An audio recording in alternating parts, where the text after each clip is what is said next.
What happens when someone decides to pick a fight with an opponent who is completely out of their league?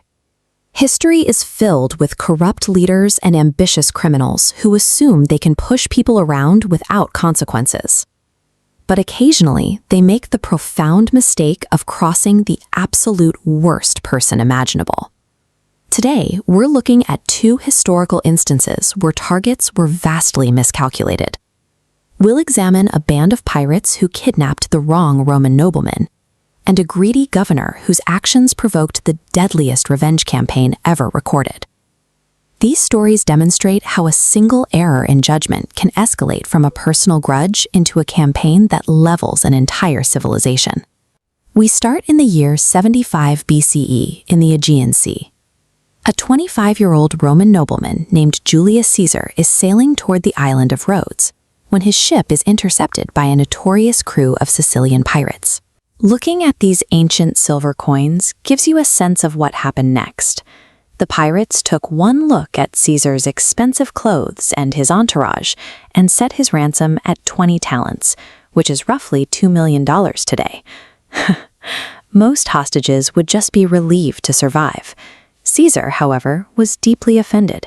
He essentially told his captors they were lowballing him and demanded they raise the ransom to 50 talents to accurately reflect his true worth. He sent his entourage away to gather the cash and spent the next 38 days treating the pirates like his own personal staff. He freely walked the ship, joined their exercises, and literally shushed them if they were too loud when he was trying to sleep. He even forced them to sit and listen to the poetry and speeches he was writing. The pirates tolerated this because he was charismatic, and more importantly, he was their ticket to a massive payday.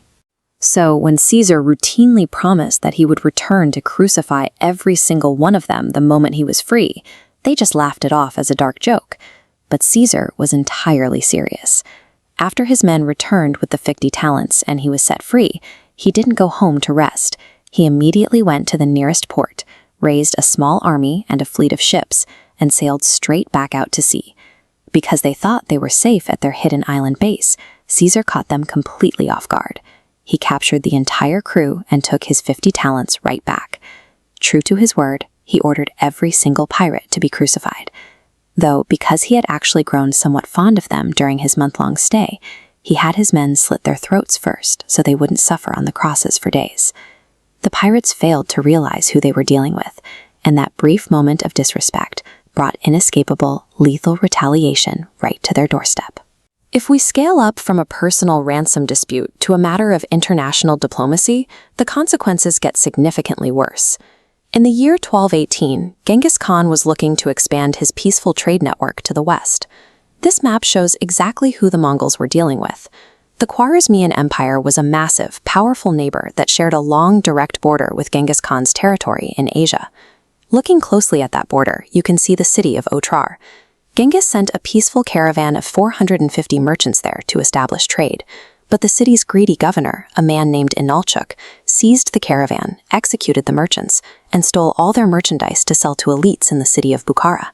Amazingly, Genghis Khan tried to handle this diplomatically. After one camel driver escaped to tell him what happened, Genghis sent an envoy of 3 diplomats to the ruler of the Khwarezmian Empire, Shah Muhammad. The offer was simple: hand over the corrupt governor for punishment, and everything is forgiven. Instead of taking the easy way out, the Shah committed an extreme cultural offense. He executed the Muslim diplomat and forced the 2 Mongolian envoys to have their beards shaved off before sending them back. To the Mongols, touching a man's beard was the ultimate form of disrespect. By choosing to insult Genghis Khan rather than honor a basic diplomatic request, the Shah turned a local dispute over stolen goods into an unstoppable war of annihilation. Genghis Khan immediately raised a terrifying army of 200,000 cavalrymen and marched west to completely crush the Khwarezmian civilization. He targeted multiple major cities at once. Riding straight for Bukhara, the Mongols deployed captured Chinese siege weapons to obliterate the city walls. Genghis ensured the elite class who bought his stolen goods were either slaughtered or taken as slaves. Meanwhile, his sons led a grueling 5-month siege on the city of Otrar. When the defenses finally fell, the Mongols flooded in and captured the greedy governor Inalchuk alive. Brought before the Mongols, Inalchuk faced a highly specific, poetic punishment for his unmatched greed. Genghis Khan ordered his men to pour boiling molten silver directly into the defeated governor's eyes and ears. But the revenge tour didn't end with the governor. As you can see from these desolate foundations, the Mongols proceeded to destroy every single city in the Khwarezmian Empire. By the time they were finished, an estimated 15 million people were dead. An entire civilization was essentially wiped off the map simply because one ruler miscalculated his target and decided to double down on an arrogant insult. Whether it's a small group of pirates haggling over a ransom or a powerful emperor rejecting a diplomatic treaty, the mechanics of the fatal mistake remain exactly the same. Arrogant disrespect is a highly dangerous game to play.